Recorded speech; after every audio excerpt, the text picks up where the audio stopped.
Muy bien, chicos, espero que se encuentren bien, pues con la bendición de Dios, tanto ustedes como sus familiares, ¿verdad? Dando gracias a Dios por la salud y por las bendiciones recibidas. Bien, continuando con el tema de estudios sociales, la plutocracia, estamos hablando ahora sobre la oposición popular. Pero ¿cuáles fueron las características de este gobierno?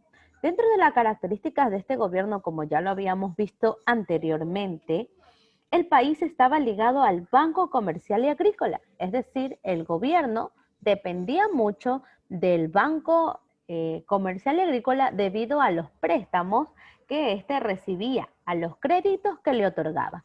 Entonces, dentro de las características encontramos las crisis de las exportaciones caucoteras.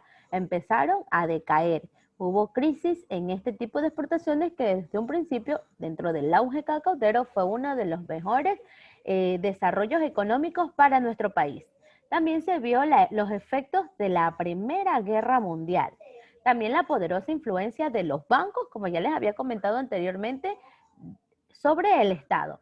El predominio de los sectores pudientes, todas aquellas personas que estaban en un estrato social mayor, aprovechaban pues y se sentían pues dentro del liberalismo plutocrático una tendencia política de la burguesía, principalmente costeña. También hubieron terratenientes de la sierra y comerciantes de la costa y banqueros, pues que estaban destinados en cuanto más tierras, en cuanto más situación económica tenían, entonces estaban por encima de los sectores menos, más vulnerables y menos ricos, ¿verdad?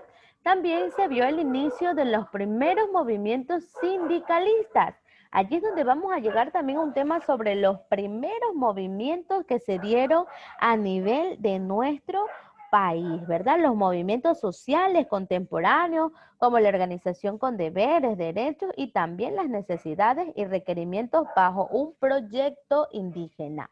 También se pudo diferenciar o se pudo caracterizar este periodo por el fraude electoral que se veía pues bastante marcado en el Estado. Muy bien.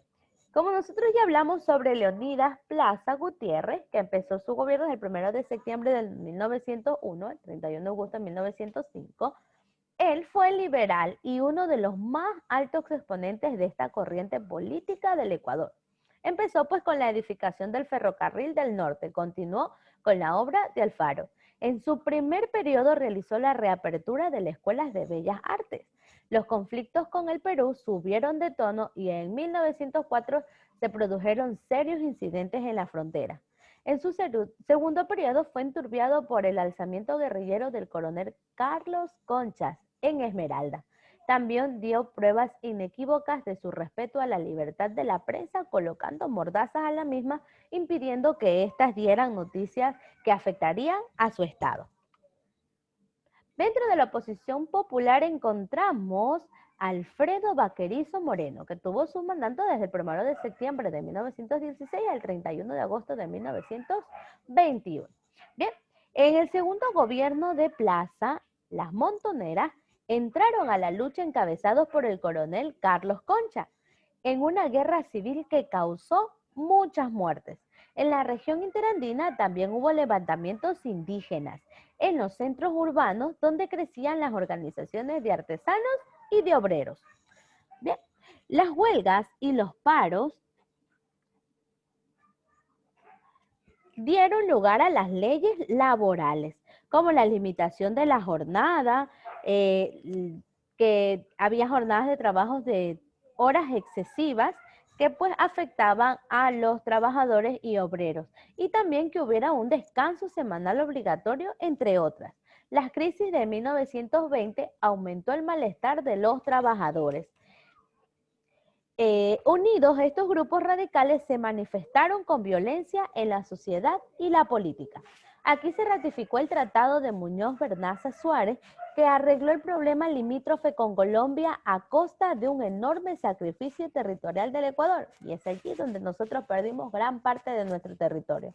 Para alcanzar la paz interna, también decretó una amnistía de todos los aliados de las armas y se mostró respetuoso de la libertad de expresión. En 1917 visitó el archipiélago y fundó el Puerto Vaquerizo Moreno. Emprendió nuevas reformas sociales y el Ecuador incrementó las exportaciones del cacao, resurgiendo así de la crisis que había quedado en el gobierno de Leónidas Plaza. Bien, ahora nos encontramos con José Luis Tamayo.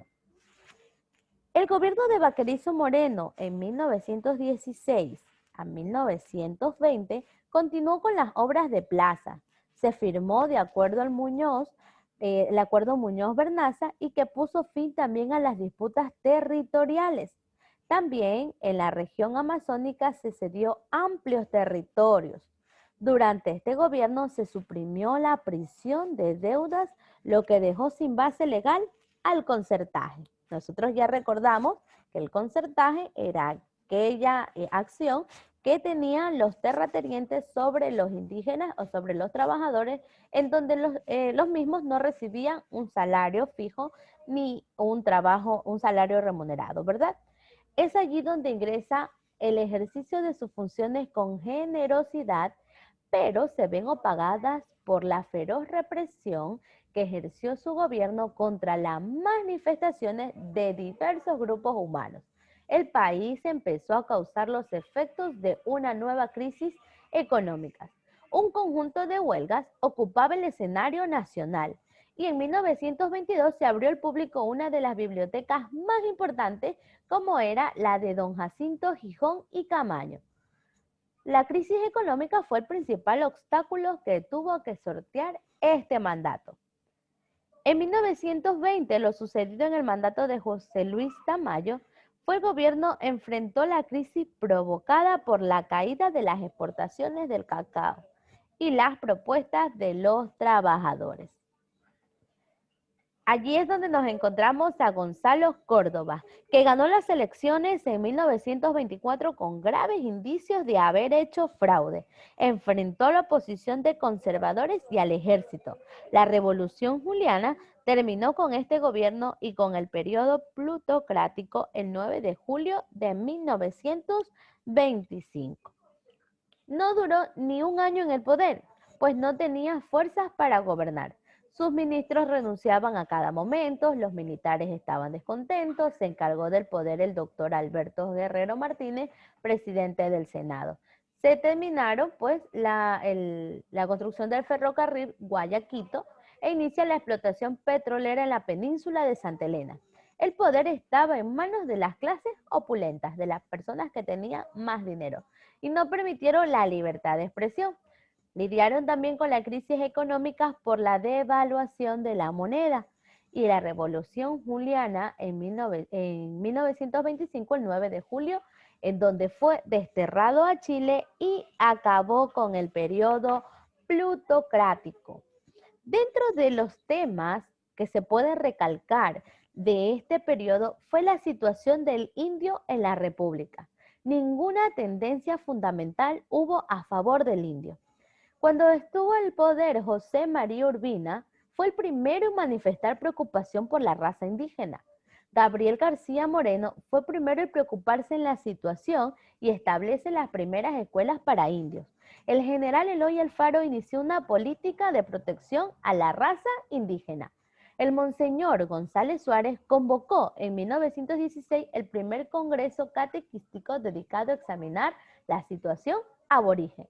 Víctor Manuel Peña Herrera abrió en 1918 la campaña definitiva que hizo posible la abolición del concertaje mediante la supresión del apremio personal por deudas. El 15 de noviembre de 1922, con huella de sangre, marca el inicio de la lucha del sindicalismo en el Ecuador. Jaramillo Alvarado, que era ministro de gobierno, auspicia una modernización del liberalismo en procura de librar las pugnas del alfarismo y el placismo y actualizar la declaración a principios, y se logró esto en 1924. Recordamos pues que desde que se empezó a colonizar las tierras de América, los indios y también los negros y muchas otras razas estuvieron destinadas a la esclavitud.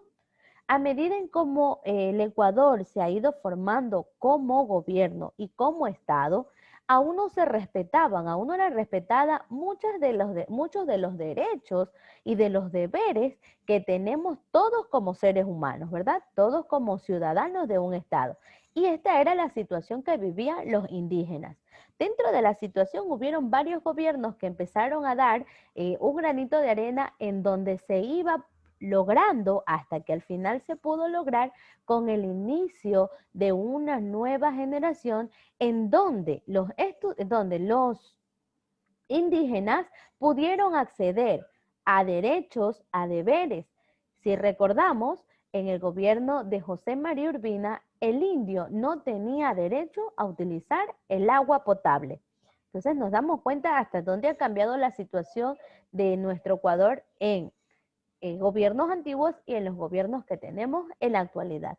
Y aquí es donde se da paso pues a los movimientos sociales de nuestro país, que están estrechamente ubicados o pretenden el retorno de la legalización y la democracia con organizaciones sobre los deberes y los derechos. Pero esos temas vamos a ver más adelante. Si nos damos cuenta, Juan Montalvo fue una persona que siempre escribió y tuvo pensamientos para los indígenas y también para las mujeres, ¿verdad? En esa época que no se tenía deberes como los hombres. Y pudo decir una frase: si mi pluma tuviese don de lágrimas, yo escribiría un libro titulado El Indio y haría llorar a todo el mundo. Fue cuando Pío Jaramillo Alvarado escribió el libro El Indio Ecuatoriano, que marca la historia a nivel del país. Muy bien, espero que les haya parecido interesante este tema. Realicen la actividad que quede en Teams. Nos vemos la próxima clase.